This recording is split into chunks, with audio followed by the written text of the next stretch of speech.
अस्सलाम वालेकुम स्टूडेंट्स, उम्मीद करता हूँ कि आप सब खैरियत से होंगे। इवेपोरेशन। स्टूडेंट, आप लोगों ने ये चीज ऑब्जर्व की होगी कि गर्मियों के दिनों के अंदर जब आप कोई मुशक्कत भरा काम करते हैं, जैसे दौड़ना हो गया, एक्सरसाइज करना या फिर कोई भी दूसरा मुशक्कत भरा काम, तो आपको फौरन से पसीना आ जाता है। अब जब आपको पसीना आता है तो आपके पास से अगर हवा का कोई झोंका गुजरे, ठीक है, तो आपको फौरन से ठंडक का एहसास होता है। या फिर अगर आप किसी स्विमिंग पूल के अंदर नहाने के लिए जाते हैं और काफी देर नहाने के बाद जब आप स्विमिंग पूल से बाहर आते हैं तो आपको गर्मी की जगह क्या लग रही होती है? ठंडक लग रही होती है, ठंड लग रही होती है। इसकी क्या वजह होती है? या फिर आपने देखा होगा कि आपकी जो वालिदा हैं, जब वो कपड़े सुखाने के लिए डालती हैं तो उनको फैला के डालती हैं, एक जगह पे इकट्ठा करके नहीं फेंक देती, ठीक है, सबको क्या करती हैं, खुला खुला डालती हैं। सो इन सब के पीछे रीजन क्या है कि आपकी वालिदा क्यों कपड़ों को खुला करके छोड़ती हैं, या फिर इन्हें इकट्ठा क्यों नहीं कर देती, या फिर आपके पास गर्मियों के दिनों में नहाने के बाद आपको क्यों ठंडक लगती है, या फिर पसीना आने के बाद आपको क्यों ठंडक का एहसास होता है। इन सभी को सीखने के लिए, समझने के लिए हम कौन सा टॉपिक पढ़ेंगे बच्चों? एवेपोरेशन का टॉपिक पढ़ेंगे। और at the end of the lecture आप इन तीनों फिनोमिना के बारे में जान जाएंगे कि किस तरह से होते हैं। तो स्टूडेंट, हम अपने टॉपिक से स्टार्ट करते हैं, विच इज एवेपोरेशन। इवेपोरेशन की डेफिनेशन करेंगे और देन इसकी डिटेल की तरफ जाएंगे। उससे पहले आपके पास ये जो क्वेश्चन है ये इंपॉर्टेंट शॉर्ट क्वेश्चन के तौर पर आपको आ सकता है, ठीक है, और इसके अलावा इसमें से आपके पास लॉन्ग क्वेश्चन भी बन सकते हैं। तो आपने short question plus long question दोनों के लिहाज से इस टॉपिक को क्या करना है बच्चों? प्रिपेयर करना है। अगर बात की जाए इसकी डेफिनेशन की, तो डेफिनेशन हमें क्या बताती है? Evaporation is a natural process by which liquid changes into a gas at its surface without boiling. आपके पास इवेपोरेशन वो कुदरती अमल है जिसमें आपके पास जो एक लिक्विड है वो किसमें कन्वर्ट हो जाता है बच्चों? गैस के अंदर कन्वर्ट हो जाता है एट इट्स सरफेस, अपनी सरफेस के ऊपर, विदाउट बॉइलिंग, बॉयल किए बगैर। यानी अगर आपके पास एक बर्तन है, उस बर्तन के अंदर आप पानी डालते हैं, तो इस पानी की सरफेस क्या होगी? इस पानी की सरफेस बच्चों ये वाली होगी, ये जो ऊपर बिल्कुल है ना, ये हम इसे क्या कहेंगे? ये इसकी क्या है? सरफेस है।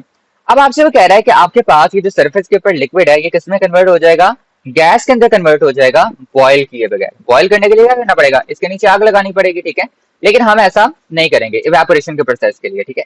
कर भी सकते हैं, इवेपोरेशन तब भी होगी, ऐसा नहीं कि बॉइलिंग करते वक्त इवेपोरेशन नहीं होगी, लेकिन फिल वक्त के लिए बच्चों आपको ये बताना चाह रहा है कि विदाउट बॉइलिंग भी आपके पास इवेपोरेशन का प्रोसेस जो है वो हो सकता है। चलिए इसको थोड़ा सा डिटेल से समझने की कोशिश करते हैं, उसके लिए हम इसकी एक्सप्लेनेशन की तरफ जाते हैं जो मैंने अभी आपको बताया।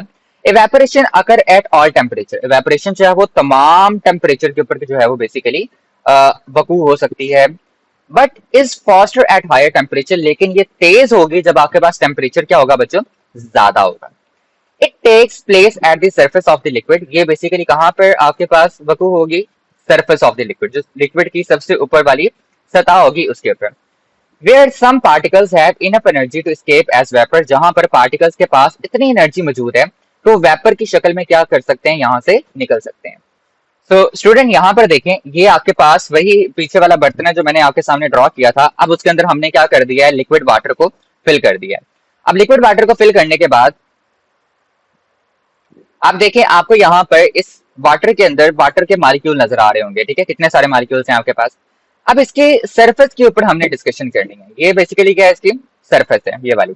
अब इसकी सरफेस के ऊपर आपके पास वो मॉलिक्यूल जिनकी एनर्जी बहुत ज्यादा होगी, ठीक है, जिनकी एनर्जी क्या होगी? बहुत ज्यादा होगी, ठीक है। वो क्या करेंगे कि यहाँ से अपना बॉन्ड ब्रेक करेंगे दूसरे वाटर मॉलिक्यूल के साथ, ठीक है, और हवा के अंदर क्या हो जाएंगे? एस्केप कर जाएंगे, हवा के अंदर उड़ जाएंगे। ये बिल्कुल ऐसे ही है कि जैसे आप किसी प्रिजन में देखें, किसी जेल के अंदर देखें, तो उसके अंदर बहुत सारे कैदी हैं, लेकिन इनमें से सिर्फ वही कैदी जो है इस जेल से फरार हो सकता है जिसके पास बहुत ज्यादा एनर्जी है, बहुत ज्यादा पावर है। वही क्या कर सकेगा? इससे फरार हो पाएगा, ठीक है। तो सेम यहाँ पर है कि एक तरह से समझ लें कि एक जेल है जिसके अंदर सारे लिक्विड के मॉलिक्यूल्स मौजूद हैं। इनमें से सिर्फ वही लिक्विड के मॉलिक्यूल्स क्या कर पाएंगे? आजादी हासिल कर पाएंगे, जिनकी एनर्जी बहुत ज्यादा होगी। और एनर्जी उनकी ज्यादा होती है जो बच्चों कहाँ पर होते हैं? सरफेस के ऊपर होते हैं। तो सरफेस के ऊपर होने की वजह से आपके पास वो मॉलिक्यूल जिनकी एनर्जी ज्यादा है, देखें जो रेड कलर वाले हैं, इनकी एनर्जी बहुत ज्यादा थी, जिसकी वजह से ये सरफेस के ऊपर से क्या कर गए बच्चों? एस्केप कर गए। तो बच्चों देखो, यही बात आपकी बुक ने आपको बताई हुई है। It takes place at the surface of a liquid. ये जो वेपोरेशन का अमल है ये किसी भी लिक्विड की सरफेस के ऊपर होता है। Where some particles have enough energy to escape as vapour. जहां पे पार्टिकल्स के पास इतनी एनर्जी होती है कि वो वेपर की सूरत में क्या कर सके? एस्केप करें, निकल जाए। जैसे आपको रेड वाले वेपर मैंने शो करवाए पीछे।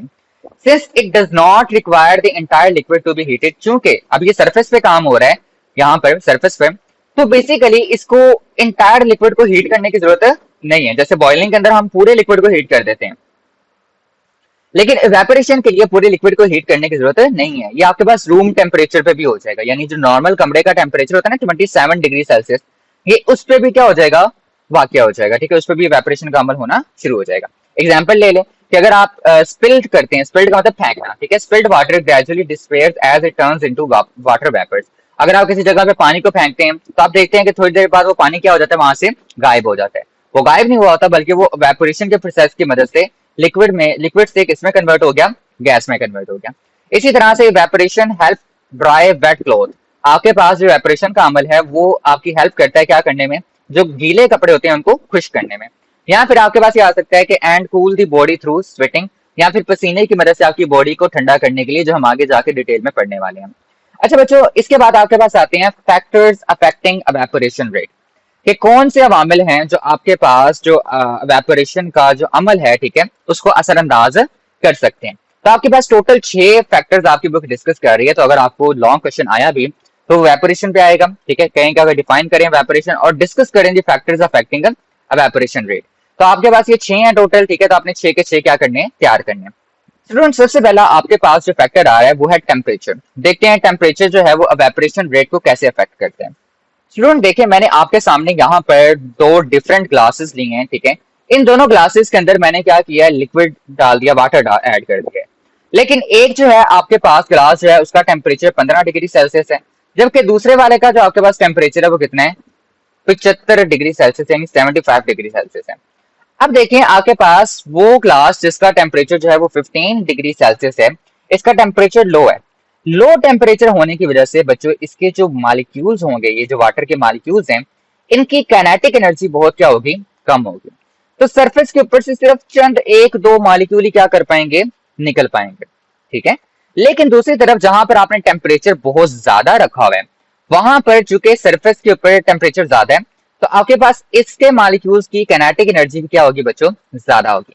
अब ज्यादा काइनेटिक एनर्जी से मॉलिक्यूल्स मूव करेंगे तो सरफेस के ऊपर से ज्यादा मॉलिक्यूल क्या कर पाएंगे, बाहर निकल पाएंगे, यानी इवेपोरेशन का अमल क्या होगा, ज्यादा होगा। जब टेम्परेचर कम होगा तो इवेपोरेशन का अमल भी क्या होगा, कम होगा। जब टेम्परेचर ज्यादा होगा तो इवेपोरेशन का अमल भी क्या होगा बच्चों, ज्यादा होगा। और आप देख पा रहे हैं कि इसमें देखें, जब कम टेम्परेचर बहुत कम भाप बन रही है, लेकिन जब ज्यादा टेम्परेचर तो भाप ज्यादा बन रही है, जो इस बात की इंडिकेशन है कि कम टेम्परेचर पे आपके पास इवेपोरेशन कम है और ज्यादा टेम्परेचर पे आपके पास इवेपोरेशन क्या है, ज्यादा है। तो देखिए आपकी बुक आपको क्या बताती है, the higher the temperature, temperature जितना ज्यादा होगा, the faster the evaporation occur, आपके पास जो इवेपोरेशन है, ठीक है, उतनी ज्यादा तेजी से होगी। व्हेन हीट इज एडेड, जब आप क्या करते हैं, हीट एडेड करते हैं, जैसे हमने पीछे देखा कि हमने एक जो है आपके पास ग्लास को 75 डिग्री सेल्सियस टेम्परेचर पे रखा है। The molecules in the liquid move more energetically, तो जो आपके पास बेसिकली लिक्विड के अंदर मॉलिक्यूल्स होंगे वो ज्यादा एनर्जेटिकली मूव करेंगे। मैंने आपको बताया कि उनकी काइनेटिक एनर्जी क्या कर जाएगी, बढ़ जाएगी। Increasing the chance of them escaping into the air as vapour, जो इस बात का चांस बढ़ा देगी कि आपके पास जो बेसिकली मॉलिक्यूल्स हैं वो वेपर की सूरत में हवा के अंदर क्या हो जाएंगे, एस्केप कर जाएंगे, बाहर निकल जाएंगे, ठीक है। दूसरा फैक्टर आपके पास बच्चों क्या आ रहा है, सरफेस एरिया। ओके बच्चों, तो सरफेस एरिया से इवेपोरेशन के रेट को समझाने के लिए मैंने आपके सामने यहाँ पर 2 चीजें ली हैं। एक मैंने आपके सामने ग्लास लिया है जिसके अंदर मैंने पानी को फिल कर दिया, और एक तरफ मैंने आपके पास क्या लिया है, एक प्लेट ली है जिसके अंदर मैंने पानी को अगेन क्या कर दिया, फिल कर दिया। अब आपको पता है कि प्लेट के अंदर पानी ज्यादा जगह पे फैला है, यानी इस प्लेट का सरफेस एरिया क्या है, ज्यादा है, इसने ज्यादा जगह घेरी हुई है। लेकिन यहाँ पर ग्लास का सरफेस एरिया आपके पास क्या है, कम है। अब देखें जब सरफेस एरिया कम होगा तो क्या होगा, सरफेस एरिया कम होगा बच्चों तो आपके पास सिर्फ चंद एक मॉलिक्यूल जो हैं उनको जगह मिलेगी कि वो यहाँ से क्या करें, हवा के अंदर क्या कर जाएं, एस्केप कर जाएं, सिर्फ चंद एक मॉलिक्यूल ही। लेकिन जब आपके पास सरफेस एरिया बच्चों ज्यादा होता है तो आपके पास देखिए बहुत सारे मॉलिक्यूल्स हैं जिनको जगह मिल जाती है कि वो एक ही वक्त के ऊपर क्या करें, हवा के अंदर एस्केप कर जाएं वेपर की सूरत में। तो इससे क्या हम नतीजा निकालेंगे, इससे नतीजा ये निकलेगा कि अगर आपके पास सरफेस एरिया ज्यादा है तो इवेपोरेशन क्या होगी, ज्यादा होगी। अगर आपके पास सरफेस एरिया कम है तो इवेपोरेशन क्या हो जाएगी बच्चों, कम हो जाएगी। इसी चीज को मजीद देखें, मैंने दोबारा से इसी पोर्शन को दोबारा से बनाया कि ये आपके पास सरफेस एरिया कम है, ये आपके पास सरफेस एरिया क्या है, ज्यादा है। तो अगर आप देखें यहाँ पर आपके पास सिर्फ 1 2 3 और 4 मॉलिक्यूल एट अ टाइम क्या कर पा रहे हैं, एस्केप कर पा रहे हैं। यानी आपके पास स्मॉल एरिया होने की वजह से इवेपोरेशन का अमल क्या है, स्लो है। लेकिन अगर आप इस एरिया में देखें जिसका लार्ज एरिया है, ठीक है, तो यहाँ पे इवेपोरेशन का अमल भी क्या है, ज्यादा है। देखें एक टाइम पे 1 2 3 4 5 6 आपके पास जो है मॉलिक्यूल एट अ टाइम क्या कर पा रहे हैं, एस्केप कर पा रहे हैं। अगर आप इसकी एग्जांपल देखना चाहें, जो मैंने स्टार्टिंग में आपको बताया कि आपकी वालिदा जो है वो कपड़ों को फैला के क्यों डालती हैं, इकट्ठा करके क्यों नहीं रखती, तो इसकी रीजन क्या है। अगर बच्चों आप क्या करेंगे, गीले कपड़ों को तय करके रख देंगे कि खुद ब खुद सूख जाएंगे, तो आपके पास आपने इनका सरफेस एरिया क्या कर दिया, कम कर दिया। अब आपने इसका सरफेस एरिया कम किया है तो बच्चों इसकी एवेपोरेशन रेट भी क्या हो जाएगी, कम हो जाएगी, और ये बहुत ही कम, मतलब जल्दी सूखेंगे नहीं, बहुत टाइम लगाएंगे सूखने में। लेकिन अगर आप इसका सरफेस एरिया बढ़ा देते हो, यानी इनको फैला के डालते हो, ठीक है, तो आपके पास एरिया ज्यादा हो जाएगा। एरिया ज्यादा होगा तो कपड़े आपके पास क्या करेंगे बच्चों, जल्दी सूख जाएंगे। अब देखिए आपकी बुक इसके बारे में क्या बताती है। A large surface area allows more liquid to be expose to the air. अगर सरफेस एरिया ज्यादा होगा तो ज्यादा लिक्विड जो है वो बेसिकली एक्सपोज हो जाएगा एयर के लिए। यानी अगर आपके पास सरफेस एरिया ज्यादा है तो इसके अंदर मौजूद लिक्विड जो है वो ज्यादा एक्सपोज होगा, लेकिन अगर आपके पास सरफेस एरिया कम है तो कम लिक्विड जो है वो क्या होगा, एक्सपोज होगा हवा के साथ। विच स्पीड्स अप एवेपोरेशन। अब चूंकि लार्जर सरफेस एरिया है तो आपके पास एवेपोरेशन का अमल क्या हो जाएगा बच्चों, ज्यादा हो जाएगा। For example, water in a wide shallow dish will evaporate quicker than the same amount in a tall narrow container। यही बात यहाँ पे लिखी हुई है कि आपके पास अगर किसी शैलो डिश के अंदर आपने जो है बेसिकली लिक्विड को डाला हुआ है तो वो जल्दी एवेपोरेट कर जाएगा क्योंकि उसका सरफेस एरिया क्या है, ज्यादा है। लेकिन आप किसी नैरो कंटेनर के अंदर डालते हैं, टंग कंटेनर के अंदर डालते हैं, तो वो जल्दी एवेपोरेट नहीं होगा क्योंकि उसका सरफेस एरिया क्या है बच्चों, आपके पास कम है। इसके बाद आपके पास तीसरा फैक्टर आता है एयर मूवमेंट, जिसे आप विंड स्पीड कह सकते हैं, हवा की स्पीड, की हवा चल रही है या नहीं चल रही। अच्छा, ये एयर मूवमेंट और humidity of the surrounding air वाला, ये दोनों टॉपिक जो है वो मैं आपको एक ही फिगर की मदद से समझाने की कोशिश करूंगा। तो देखिए स्टूडेंट, आपके पास यहाँ पर मैंने दो सिचुएशन बनाई है। एक वो सिचुएशन है जिसके अंदर आपके पास कोई हवा नहीं चल रही, और एक वो सिचुएशन है जिसके अंदर आपके पास बहुत तेज हवा चल रही है। सबसे पहले हम उस सिचुएशन को समझते हैं कि जिसमें हवा नहीं चल रही। अच्छा बच्चों, आपके पास क्या होगा, आपके पास यहाँ पर लिक्विड सरफेस है, ठीक है। इस सरफेस के ऊपर से जो आपके पास मॉलिक्यूल्स हैं वो क्या करेंगे, हाईली एनर्जेटिक मॉलिक्यूल्स यहाँ से एवेपोरेट करेंगे, ठीक है। वेपर की सूरत में क्या करेंगे, बुलंद होंगे, ऊपर की तरफ जाएंगे। जब ये ऊपर की तरफ जाएंगे तो ये जाके, अगर हवा नहीं चल रही, ये ऊपर की तरफ जाके क्या होना शुरू हो जाएंगे, जमा होना शुरू हो जाएंगे। अब जमा होते जाएंगे, ठीक है। इतने ज्यादा जमा हो जाएंगे कि अब मजीद जो है वो जगह नहीं बचेगी कि मजीद यहाँ से सरफेस के ऊपर से वेपर निकले और ऊपर जाके जगह घेर लें, ठीक है, मजीद जगह ले लें। क्यों, क्योंकि ऊपर ऑलरेडी सारी की सारी जगह क्या होगी, फिल होगी। ये बिल्कुल ऐसे ही है कि आप किसी शॉपिंग मॉल के अंदर जाते हैं और उसके अंदर लगी हुई है सेल। अब सेल जैसे ओपन होती है तो सारे लोग यकदम से अंदर चले जाते हैं, इतने चले जाते हैं कि अब मजीद जगह नहीं बची, दरवाजे तक लोग हैं, तो पीछे से जो भी आएगा उसके लिए अंदर जाने की जगह नहीं होगी। यहाँ पे भी सेम ऐसे ही है कि सेल लग चुकी है, सारे लोग पहले ही दुकान में घुस गए हैं, पीछे कुछ जो कुछ रह गए हैं वो उनके लिए मजीद वहां पे जगह नहीं बची, ठीक है। तो अब अगर आपके पास हवा नहीं होगी तो आपके पास हवा के अंदर पार्टिकल जो है वो जमा हो जाएंगे, ठीक है।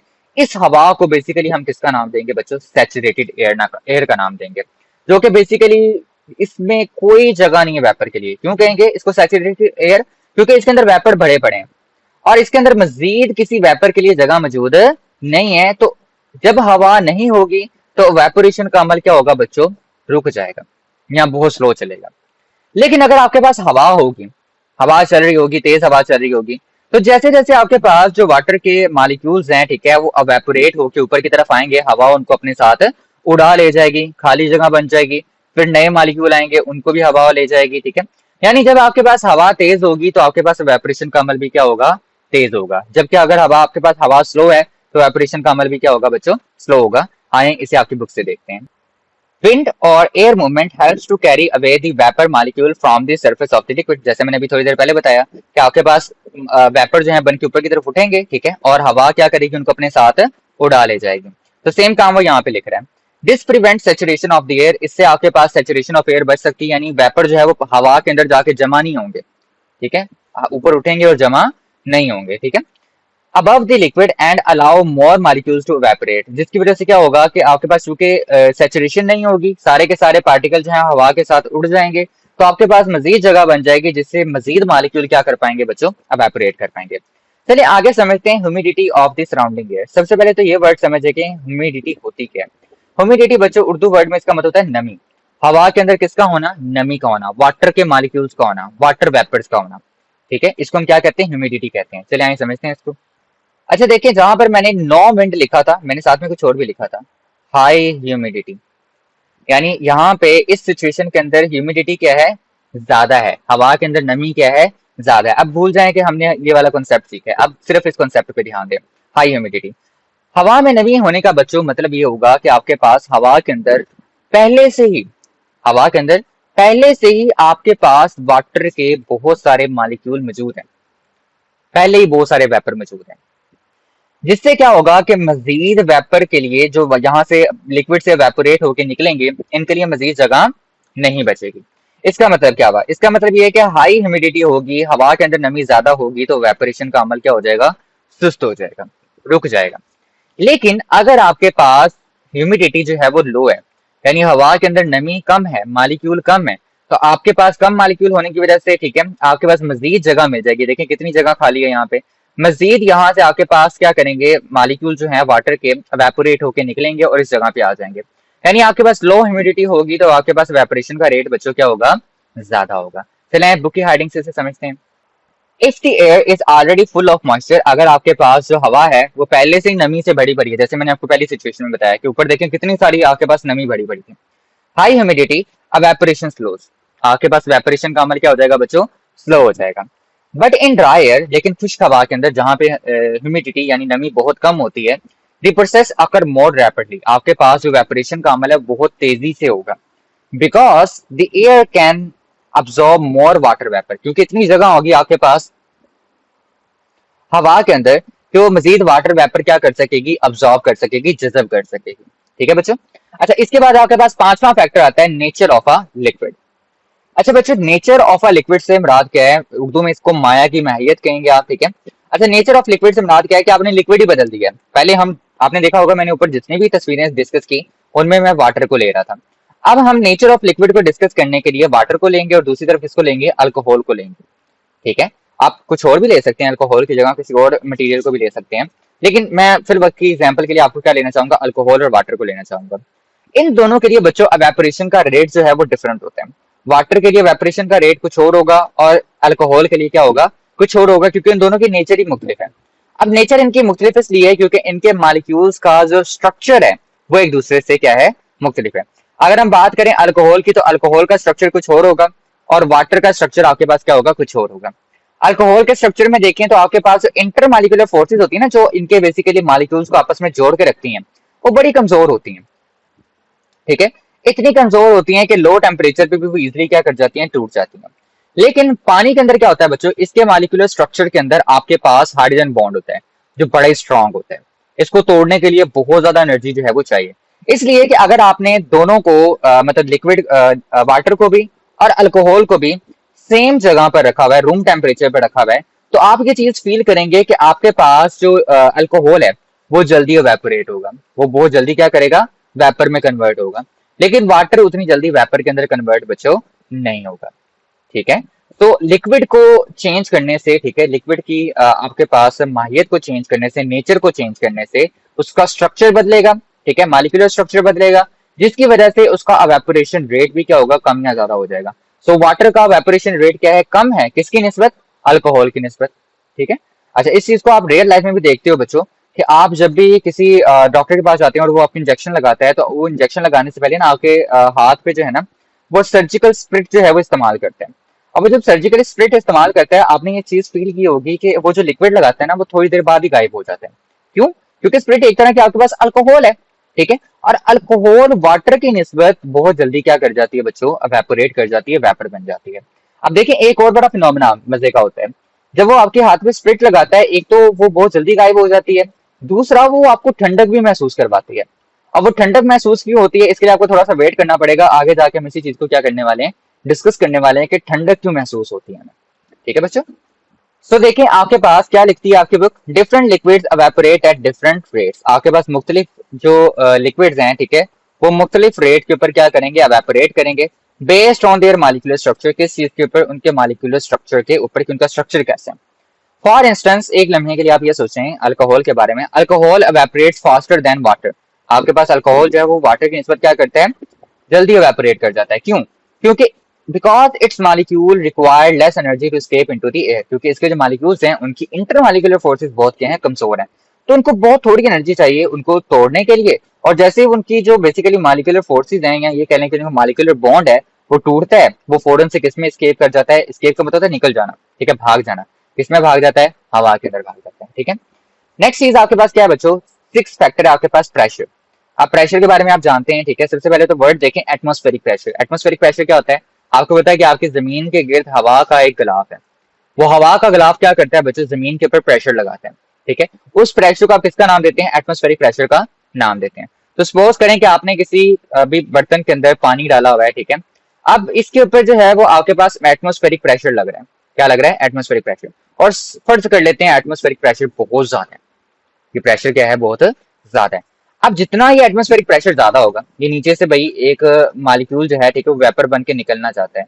अब निकलना तो चाहता है, लेकिन ऊपर से जो प्रेशर लग रहा है वो उसको बाहर निकलने नहीं दे रहा, वो बाउंड्री बन जाएगा, ठीक है, कि भाई प्रेशर बहुत ज्यादा, एटमॉस्फेरिक प्रेशर, तुम नहीं निकल सकते। यानी अगर आपके पास एटमॉस्फेरिक प्रेशर ज्यादा होगा तो अवेपोरेशन का रेट बच्चों क्या हो जाएगा, कम हो जाएगा।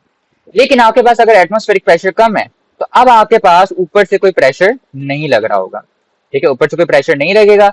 अब ये मॉलिक्यूल इजीली क्या करेंगे, बाहर निकल जाएंगे, ठीक है। यानी वेपर, अगर आपके पास एटमॉस्फेरिक प्रेशर कम है तो आपके पास एवेपोरेशन का अमल क्या होगा, बढ़ जाएगा। देखिए ये बात यहाँ पे लिखता है, lower atmospheric pressure can enhance evaporation. आपके पास अगर एटमॉस्फेरिक प्रेशर जो है वो कम है तो वो एवेपोरेशन का रेट क्या कर देगा, बढ़ा देगा, ठीक है। मैंने भी बताया ना, एटमॉस्फेरिक प्रेशर कम है तो एवेपोरेशन क्या करेगी, बढ़ जाएगी। Since there is less force pushing down on the liquid surface, क्यों, क्योंकि ऊपर से जो फोर्स लगने वाली है, ठीक है, वो बहुत ही कम है, जो कि आपके पास बेसिकली इजीली लिक्विड सरफेस को ये अलाउ करेगी कि उसके मॉलिक्यूल क्या करें, बाहर निकल जाएं, एस्केप कर जाएं, ठीक है बच्चों। तो ये आपके पास थे फैक्टर्स और एवेपोरेशन का अमल। अब हम समझते हैं कि आपके पास एवेपोरेशन जो है वो कूलिंग कैसे करती है, ठीक है, ठंडक हमें कैसे पहुंचाती है। अच्छा बच्चों, आपकी बुक के अकॉर्डिंग मैंने यहाँ पे कुछ फिगर्स जो हैं वो जनरेट किए हैं। सबसे पहले हम पसीने वाली फिगर से समझने की कोशिश करेंगे कि एवेपोरेशन जो है वो कूलिंग इफेक्ट कैसे बनाती है। देखिए ये आपके पास एक हाथ नजर आ रहा है आपको, जिसके ऊपर पसीना आया हुआ है। अब इस पसीने वाले हाथ में मैंने सिर्फ इतने हिस्से पे जूम किया है ताकि आपको दिखा सकूं कि स्किन के ऊपर वाटर के मालिक्यूल पड़े हुए हैं। अब इनके वाटर मालिक्यूल्स के अंदर बच्चों कुछ मालिक्यूल्स ऐसे हैं जिनकी एनर्जी बहुत ज्यादा है। इनकी एनर्जी इतनी ज्यादा है, ठीक है, कि ये क्या करेंगे कि आपकी स्किन की सरफेस के ऊपर से उड़ जाएंगे, स्किन की सरफेस पे से क्या करेंगे, बाहर हवा में उड़ जाएंगे। जब ये उड़ के जाते हैं ना बच्चों, तो ये अपने साथ एनर्जी ले जाते हैं। कौन सी एनर्जी ले जाते हैं, हीट एनर्जी। ये अपने साथ क्या ले लेते हैं, हीट एनर्जी, यानी गर्मी जो है अपने साथ ले जाते हैं, ठंडक जो है वो क्या कर जाते हैं, छोड़ जाते हैं, जिसकी वजह से आपको क्या लगती है, आपको जो है पसीना आने के बाद ठंडक महसूस होती है। अब आपका सबसे पहला क्वेश्चन ये होगा इसको सुनने के बाद, वो ये कि सर हमें तो ठंडक महसूस नहीं होती, मुझे तो बड़े पसीना आ रहा है, लेकिन मुझे ठंडक तो महसूस बिल्कुल नहीं हो रही। उसकी रीजन बच्चों ये है कि आपके इर्द गिर्द की जो हवा है उसमें नमी बहुत ज्यादा है, उसमें नमी क्या है, बहुत ज्यादा है, जिसकी वजह से एवेपोरेशन का रेट बहुत कम है।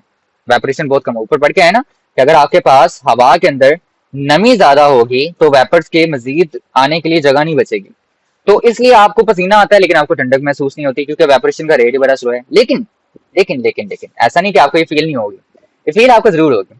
देखें आपको पसीना आ रहा है क्योंकि लाइट नहीं है, आप पंखे के नीचे नहीं बैठे हुए, लेकिन अगर आपके पास अचानक से लाइट आ जाए और आपको पसीना आया हुआ था तो आप फील करते हैं कि अचानक से आपको बहुत ठंडी हवा लगती है। क्यों लगती है, क्योंकि जितनी हवा के अंदर नमी थी और जितने वेपर आपके स्किन पे प्रोड्यूस हुए, ठीक है, उन सबको हवा अपने साथ उड़ा ले गई, ठीक है, और पीछे ठंडे मालिक्यूल बच गए, जिनसे की वजह से आपको क्या फील हुई, हीट, आपको ठंडक महसूस हुई। अच्छा ये तो आपके पास पसीने की वजह से है, ठीक है। आपके पास और भी बड़े नेचुरल प्रोसीजर है, मैं आपकी बुक के अकॉर्डिंग तो नहीं समझा रहा, लेकिन आपको बस पता होना चाहिए। आजकल तो कूलर इस्तेमाल होते हैं, ठीक है, आपको पता है वाटर कूलर आ चुके हैं, लेकिन पिछले जमाने में जब वाटर कूलर नहीं थे तो लोग मटके का इस्तेमाल करते थे। अब मटका क्या करता था, मटके के अंदर छोटे छोटे पोर्स होते थे, इतने पोर्स नजर नहीं आते थे, लेकिन उनमें से पानी जो है वो स्केप कर सकता था। अच्छा वो जो पोर्स थे बेसिकली वो क्या करते थे कि आपके पास ये देखें, ये बनाया हुआ ना स्ट्रक्चर, इस पोर के ऊपर वाटर के मालिक्यूल्स आते थे। इन मालिक्यूल के अंदर जिनकी एनर्जी ज्यादा होती थी वो हवा में स्केप कर जाते थे, ठीक है, यानी गर्मी लेके हवा में उड़ जाते थे। पीछे क्या छोड़ जाते थे, ठंडक छोड़ जाते थे, ठीक है, जिसकी वजह से मटके के अंदर बड़ा हुआ पानी जो होता था वो ठंडा रहता था, एक ये। दूसरा ये, आपकी वालदा जो है जब आप बीमार होते हैं तो आपके सिर पे जो है वो आपके पास कपड़ा गीला करके ना डालती हैं। उसकी रीजन भी बच्चों यही होती है कि बेसिकली आपके पास वो कपड़ा जो होता है, ठीक है, उसके ऊपर जो वाटर के मॉलिक्यूल्स होते हैं, ठीक है, कुछ की एनर्जी ज्यादा होती है वो वहां से एस्केप करते हैं, तो आपकी बॉडी की हीट जो होती है वो अपने साथ ले जाते हैं। और आपकी बॉडी को ठंडा करने की कोशिश करती है ताकि आपका जो फीवर है वो क्या हो जाए, कम हो जाए। ठीक है बच्चों। इसी तरह से क्लॉथ ड्राइंग के अंदर भी आपके पास यही होता है कि विंडी डे के ऊपर जिस जिस दिनों में हवा चल रही होती है, ठीक है, आपके पास हाईली एनर्जेटिक पार्टिकल्स को हवा जो है वो अपने साथ उड़ा ले जाती है जो आपके कपड़ों पे ऊपर की तरफ आए होते हैं, ठीक है, और पीछे जो है वो आपके पास दूसरे मालिक्यूल छोड़ जाती हैं, वो भी कुछ देर के बाद हाई एनर्जी गेन कर लेते हैं, ठीक है, और वो भी निकल जाते हैं और इस तरह से आपके कपड़े जो है वो क्या करते हैं, जल्दी सूख जाते हैं। तो देखिए आपकी बुक की इसी टेक्स्ट को मैंने थोड़ा शॉर्ट शॉर्ट करके लिख दिया और यही वो बातें यहाँ पे बताएगा जो मैंने आपको फिगर में बता दी। ड्यूरिंग एवेपोरेशन के दौरान molecules take away heat from the remaining liquid. जो मॉलिक्यूल्स उड़ के जा रहे हैं ना एवेपोरेशन के दौरान, वो क्या करते हैं, हीट ले जाते हैं, ठीक है, रिमेनिंग लिक्विड जो बचा हुआ लिक्विड है उसमें से, कॉजिंग इट टू कूल, जिसकी वजह से आपके पास क्या होता है, ठंडक पैदा होती है। As the higher energy molecules escape, जैसे हाई एनर्जी मॉलिक्यूल क्या करते हैं, एस्केप करते हैं, उड़ जाते हैं, cooler molecules are left behind, तो आपके पास ठंडे मॉलिक्यूल क्या रह जाते हैं, पीछे रह जाते हैं। फॉर एग्जाम्पल, मिसाल के तौर पे, व्हेन स्वेट, स्वेट का मतलब होता है पसीना, when sweat evaporates from our skin, जब आपके पास जो पसीना है, ठीक है, आपकी स्किन से evaporate करता है, ठीक है, तो it removes heat from the body, तो वो क्या करता है कि आपकी बॉडी से हीट को रिमूव कर देता है, ठीक है, गर्मी को रिमूव कर देता है और उसको क्या करता है, ठंडा फील करवाता है। सिमिलरली इसी तरह से wet cloth dry faster on a hot day, आपके पास जो गीले कपड़े हैं, ठीक है, वो गर्म दिनों में क्या करते हैं, जल्दी सूख जाते हैं क्योंकि उनमें से पानी जो होता है वो जल्दी क्या कर जाता है, evaporate कर जाता है, ठीक है। This cooling effect of evaporation help S regulate temperature, ये जो कूलिंग इफेक्ट है आपके पास, ये क्या करता है, टेम्परेचर को रेगुलेट करने में इस्तेमाल होता है, ठीक है, आपके पास टेम्परेचर को नॉर्मल रखता है। अच्छा, इस चीज को आपने बच्चों समझ लेना है, जनरल नॉलेज के लिए भी है कि अगर आपको पसीना ना आए, आपको पता है कि आपकी बॉडी पसीना क्यों निकालती है, इसलिए निकालती है कि आपकी बॉडी का टेम्परेचर मेंटेन किया जा सके। अगर आप पसीना नहीं निकालते, ठीक है, तो आपकी बॉडी का टेम्परेचर इस हद तक बढ़ सकता है कि आप बीमार हो सकते हैं, ठीक है, आपका सर्वाइव करना मुश्किल हो सकता है, ठीक है। And keep things cool in everyday life and nature, और चीजों को रोजमर्रा जिंदगी में क्या रखने के लिए बच्चों, ठंडा रखने के लिए। अच्छा, ये आपकी बुक पे एक क्वेश्चन दिया गया है, if evaporation produce cooling why does not boiling water feel cooled. अगर आपके पास जो evaporation है वो कूलिंग प्रोड्यूस करता है, ठीक है, ठंडक पैदा करता है, तो जो पानी आप उबाल रहे होते हैं वो हमें ठंडा महसूस क्यों नहीं होता, वो क्यों गर्म रहता है, यही बात है ना।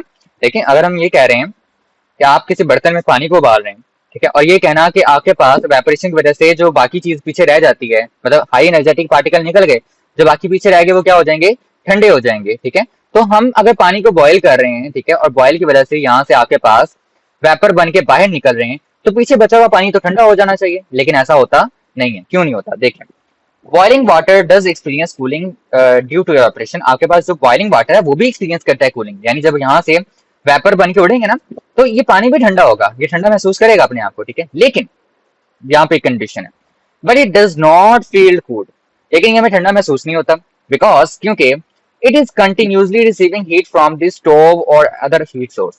ये कंटिन्यूसली क्या कर रहा है, ये जो नीचे आपने चूल्हा लगाया हुआ है ना, उससे कंटिन्यूसली हीट रिसीव कर रहा है, तो भाई वो कैसे ठंडा होगा, जब वो ऑलरेडी क्या कर रहा है, नीचे से हीट को रिसीव कर रहा है, ठीक है। तो इसलिए आपको जो बॉइलिंग वाटर है वो ठंडा महसूस नहीं होता। अच्छा, आपके पास लास्ट टॉपिक है इस टॉपिक का, ठीक है, सब टॉपिक है रेफ्रिजरेशन विदाउट क्लोरोफ्लोरोकार्बन।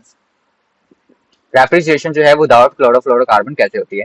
सबसे पहले बच्चों ये बात सीखें कि आपने इस बारे में सोचा था कि आपके जो घरों के अंदर रेफ्रिजरेटर्स लगे होते हैं, ये भी आपके पास किसके ऊपर, किसकी बेस पे काम करते हैं, ये आपके पास जो है इवेपोरेशन के प्रोसेस के ऊपर काम करते हैं। किस पे काम करते हैं, इवेपोरेशन के प्रोसेस के ऊपर, क्योंकि आपने देखा ना कि इवेपोरेशन क्या पैदा करता है, इवेपोरेशन आपके पास कूलिंग पैदा करता है, ठीक है। तो इसलिए हम क्या करते हैं, इसी प्रोसेस को किसके अंदर इस्तेमाल करते हैं, रेफ्रिजरेटर्स के अंदर इस्तेमाल करते हैं। लेकिन यहाँ पर देखिए उसने एक वर्ड इस्तेमाल किया है, रेफ्रिजरेशन विदाउट क्लोरोफ्लोरोकार्बन। इसका मतलब क्या होगा बच्चों, पहली तो बात ये समझ लें कि क्लोरोफ्लोरोकार्बन आपके पास एक गैस है, ठीक है।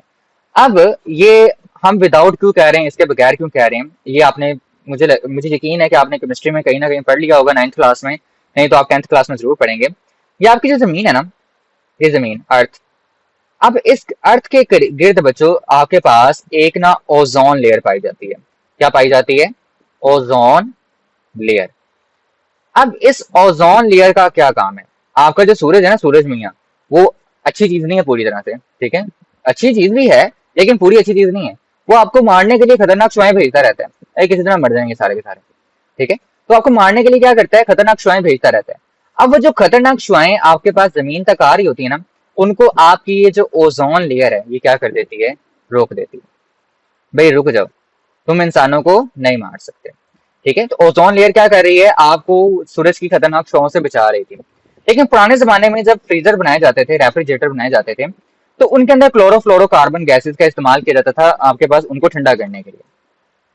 बट ये गैसेस जब एटमोस्फेयर में निकलती थी ना हवा के अंदर, तो ये जाके इस ओजोन लेयर के अंदर सुराख कर रही थी, यानी इस ओजोन लेयर को डैमेज कर रही थी, जिसकी वजह से इसके अंदर सुराख हो जाते थे और जो खतरनाक शुआएं थी वो जमीन तक आ जाती थी। ठीक है, और इंसानों के अंदर स्किन कैंसर की वजह बन रही थी। तो इसलिए क्या किया गया कि इस तरह के रेफ्रिजरेटर्स को बनाना बंद कर दिया गया जिनके अंदर क्लोरोफ्लोरोकार्बन गैसेस जो थी वो पाई जाती थी। और अब ऐसे आपके पास बेसिकली रेफ्रिजरेटर्स बनाए जाते हैं, ठीक है, जो एवेपोरेशन के अमल पे काम करते हैं। ठीक है, और आपके पास ये इस तरह की खतरनाक गैस को रिलीज नहीं करते हैं। चलें इसको पढ़ते हैं, हम यहीं से आपकी बुक की हेडिंग से पढ़ने की कोशिश करेंगे ताकि आपके लिए इजी रहे।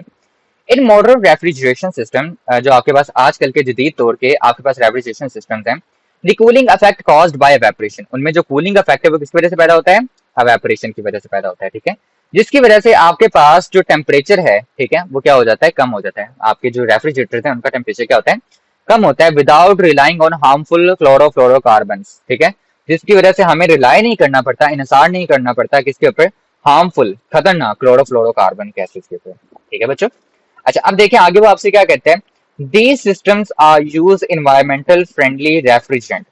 ये सिस्टम आपके पास क्या करते हैं, इन्वायरमेंटल यानी माहौल दोस्त।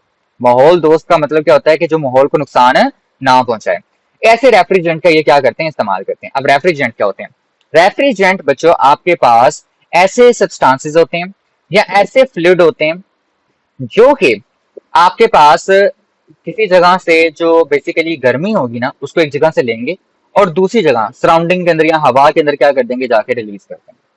यानी एक जगह से इनका काम ये है कि भाई एक जगह गर्मी को उठाना है और उस गर्मी को उठा के आपने किसी बाहरी जगह पे फेंक देना है और फिर दोबारा से ठंडक का एहसास पैदा कर देना है। तो अभी देखेंगे रेफ्रिजरेंट कैसे काम करता है, मैं आपको भी बताता हूँ। आप सबसे पहले क्या करेंगे, फ्रीजर के अंदर या रेफ्रिजरेटर के अंदर आप क्या करेंगे कि जो रेफ्रिजरेंट्स हैं, ठीक है, इसको अवेपोरेट कर देंगे। इसको क्या कर देंगे, अवेपोरेट कर देंगे at low temperature. Low temperature पे इसको वेपर की शक्ल में ले आएंगे। ठीक है, वेपर बना देंगे इसके। ठीक है, इनसाइड द कूलिंग कोयल, किसके अंदर, कूलिंग कोयल के अंदर। अब कूलिंग कोयल बच्चों आपके फ्रीजर रेफ्रिजरेटर के अंदर लगी होती हैं, या आपको ना अपने बेसिकली रेफ्रिजरेटर के अंदर देखने को भी मिलेंगी। अच्छा देखिए आपके पास ये कूलिंग कोयल के अंदर क्या करते हैं, ये देखें, ये जो आपको नजर आ रहा है ना फिगर के अंदर, ये चीज आपके पास क्या है, कूलिंग कोयल है। ठीक है, और ये कूलिंग कोयल के सामने आपका फूड कंपार्टमेंट है। यहाँ पर आप जो है बेसिकली अपना जो है वो खाना वगैरह जो है वो रखते हैं। अब ये कूलिंग कॉइल जो है, ठीक है, ये वेपर्स को लेके जाएगा रेफ्रिजरेंट के।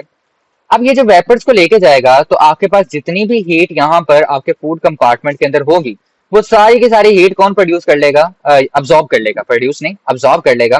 आपके पास वो सारी की सारी हीट ये रेफ्रिजरेंट क्या कर लेगा, अब्सॉर्ब कर लेगा। अब ये रेफ्रिजरेंट की सारी एनर्जी अब्सॉर्ब करेगा, ठीक है, और अब्सॉर्ब करके ये आगे कंप्रेसर की तरफ जाएगा। देखिए आपकी बुक यही बात लिखती है, इट ये यहाँ पे, एज द रेफ्रिजरेंट evaporates, जैसे आपके पास रेफ्रिजरेंट evaporate करेगा, it absorbs a large amount of heat from the surrounding area। ये क्या करेगा, सराउंडिंग एरिया यानी रेफ्रिजरेटर के अंदर से हीट को क्या कर लेगा, अब्सॉर्ब कर लेगा, causing the temperature to drop। अब यहाँ से जब हीट अब्सॉर्ब हो गई, हीट अब्सॉर्ब होगी तो पीछे क्या हो जाएगा, आपके पास ये कूल्ड हो जाएगा, ठंडा हो जाएगा। ठीक है, ये कंपार्टमेंट ठंडा हो जाएगा जिसकी वजह से यहाँ पे बर्फ जम जाएगी। ठीक है, this absorbed heat is then carried out as the vapor is compressed and condensed back into the liquid outside the cooling compartment। आपसे वो कहता है कि अब यहाँ पे आपके पास वो रेफ्रिजरेंट आ गया, ठीक है, जो गैस की फॉर्म में था, वेपर की फॉर्म में था, वो कंप्रेसर पे आता है। कंप्रेसर उस गैस को क्या करता है, कंप्रेस करता है। ठीक है, देन उसको रिलीज करता है, एकदम से छोड़ता है। छोड़ने की वजह से आपके पास वो क्या हो जाती है, कंडेंस हो जाती है। कंडेंस आप पिछले टॉपिक में पढ़ के आ चुके हैं, ठीक है, चेंज इन स्टेट के अंदर कि आपके पास कंडेंसेशन वो प्रोसीजर होता है जिसमें आपके पास जो गैस है वो किसमें कन्वर्ट हो जाती है, लिक्विड में। यानी वो जो रेफ्रिजरेंट जहां यहाँ पर वेपर की शक्ल में था, अब वो यहाँ पर जाके कंडेंसर में जाके किसमें कन्वर्ट हो गया, लिक्विड में कन्वर्ट हो गया। अब जो कंडेंसर से इसको दोबारा से लो टेम्परेचर प्रेशर यानी लो टेम्परेचर प्रोवाइड करके आप दोबारा से इसको क्या करोगे, वेपर में कन्वर्ट कर दोगे, गैस में। ये फिर दोबारा इसमें घूमेगा, ठीक है, घूम के दोबारा से यहाँ पर आएगा। यानी ये कूलिंग का प्रोसेस जो है वो कंटिन्यू ऐसे बार बार चलता रहेगा, बार बार चलता रहेगा। ठीक है, देखिए यहाँ पे एक पंखा भी लगा हुआ है, जो जितनी भी हीट होती है वो क्या करेगा, यहाँ से आपके पास उस लिक्विड के अंदर से बाहर निकाल देगा। ठीक है, ताकि वापस से ये हीट लेके ना अंदर जाए, ये ठंडा होके अंदर जाए। ठीक है, तो ये वापस से क्या करेगा, इसके अंदर मूव करता रहेगा ताकि कूलिंग इफेक्ट जो है वो होता रहे। तो ये देखें आपकी बुक यहाँ पे ये बात करेगी, this cycle of evaporation and condensation enables continuous cooling while avoiding the environmental damage once caused by ozone depleting CFC। आपसे वो कह रहा है कि ये वेपोरेशन और कंडेंसेशन जो है वो दोबारा दोबारा होती रहेगी ताकि कूलिंग पैदा होती रहे, ठीक है। और ये अवॉइड करता है यानी बचाता है आपको, ठीक है, इन्वायरमेंटल डैमेज से, माहौल में होने वाले नुकसान से, ठीक है, जो एक बार किससे हो चुके हैं आपके पास, CFC यानी क्लोरोफ्लोरोकार्बन से हो चुके हैं, जो मैंने आपको बताया कि ये ओजोन लेयर के अंदर क्या कर देता है, छेद कर देता है, ठीक है, सुराख कर देता है, ठीक है, जिसकी वजह से खतरनाक शुआएं जमीन तक आ सकती हैं। यही बात आपको यहाँ पे टिड बिट के अंदर बताई गई है बच्चों। Refrigerators use an amazing trick, आपके पास रेफ्रिजरेटर जो है वो एक अमेजिंग ट्रिक यानी एक कमाल की ट्रिक का इस्तेमाल करते हैं। दे कूल बाय लेटिंग स्पेशल लिक्विड्स एवेपोरेट, ये बेसिकली कैसे ठंडे होते हैं, ताकि ये इस तरह से ठंडे होते हैं कि स्पेशल लिक्विड्स को क्या करने देते हैं, आपके पास कॉइल्स के अंदर एवेपोरेट होने देते हैं, ठीक है। No harmful CFC needed today, modern coolants are more eco friendly. आज हमें मतलब कि आज के दौर में हमें किसी तरह की क्लोरोफ्लोरोकार्बन की जरूरत नहीं है, क्योंकि मॉडर्न टेक्नोलॉजी जो है, ठीक है, वो इको फ्रेंडली है, ठीक है, यानी वो माहौल को बिल्कुल क्या रखती है, साफ रखती है, ये कह रहे माहौल दोस्त है आपके पास। अच्छा, इसको आप फिगर के समझना चाहें तो समझ लीजिएगा, अदरवाइज आपका टॉपिक जो है वो यहाँ पे क्या हो चुका है, एंड हो चुका है। ओके बच्चों, फिगर की तरफ देखें तो आपके पास यहाँ पर देखें, एक तरफ से हमने क्या किया है, बेसिकली इस कॉइल के अंदर, ठीक है, जो हमने कहा हुआ था कि आपके पास कूलिंग कॉइल्स हैं, ठीक है, इसके अंदर एक तरफ से हम क्या करते हैं, रेफ्रिजरेटर को ऐड करते हैं, ठीक है, किसकी फॉर्म में, वेपर्स की फॉर्म में, ठीक है। यहाँ पर हम क्या कर रहे हैं, इनको लो प्रेशर, ठीक है, लिक्विड को रेफ्रिजरेटर के अंदर ऐड करते हैं, ठीक है, और यहाँ से जब ये मूव करता है तो बेसिकली ये वेपर की फॉर्म में मूव करता है, और जब ये यहाँ से मूव करके जाता है तो बेसिकली क्या करता है कि आपके पास जितनी हीट होती है फूड कंपार्टमेंट के अंदर, उस सारी हीट को क्या कर लेता है, ये अब्सॉर्ब कर लेते हैं। और उसके बाद यहाँ पर आके ये कंप्रेसर के अंदर, ठीक है, या ये कह लें कि आपके पास कंप्रेसर के अंदर आता है, तो वो उसको कंप्रेस करता है, ठीक है, और एकदम से रिलीज करता है, जिसकी वजह से आपके पास जितनी भी बेसिकली आपके पास गैसेस फॉर्म होती हैं, वेपर होते हैं, वो लिक्विड में कन्वर्ट हो जाते हैं, और उनके अंदर से जो हीट है वो क्या कर दी जाती है, बाहर निकाल दी जाती है। अब मैं इस चीज को दोबारा एक्सप्लेन नहीं करना चाहता क्योंकि हम ऑलरेडी एक फिगर से समझ चुके हैं सब कुछ, ठीक है। तो मैं चाहता हूँ कि वीडियो लंबी ना हो, तो इसलिए हम आगे चलते हैं और ये समझते हैं कि आपके पास ये जो क्लोरोफ्लोरोकार्बन गैसेस थी, ठीक है, ये देखें, ये बेसिकली वैसे तो मैंने कार्टूनिक सा बनाने की कोशिश की है, इस तरह से आपको नजर नहीं आता, कोई भी ओजोन लेयर नजर नहीं आती, लेकिन जैसे समझाने की हद तक कि ये जब ये बेसिकली क्लोरोफ्लोरोकार्बन गैसेस थी, जब ये लीक होती थी रेफ्रिजरेटर्स के अंदर से एटमोस्फेयर के अंदर, तो ये सीधा जाती थी ओजोन लेयर की तरफ, ठीक है, और उसको जाके डैमेज करती थी, उसके अंदर सुराख बना देती थी। लेकिन जो आपके पास बेसिकली आजकल के रेफ्रिजरेटर्स हैं जो कि बेसिकली वेपोरेशन के प्रोसेस पे काम करते हैं, ये इको फ्रेंडली है, ठीक है, ये किसी तरह से भी ओजोन लेयर को नुकसान नहीं पहुंचाते। तो स्टूडेंट आज के लिए इतना ही। अगर आपको ये लेक्चर समझ आया है, वीडियो अच्छी लगी है, तो आपने चैनल को सब्सक्राइब करना है, वीडियो को लाइक करना है और अपने क्लास 10th के फ्रेंड्स के साथ जरूर शेयर करना है। अल्लाह हाफिज बच्चों।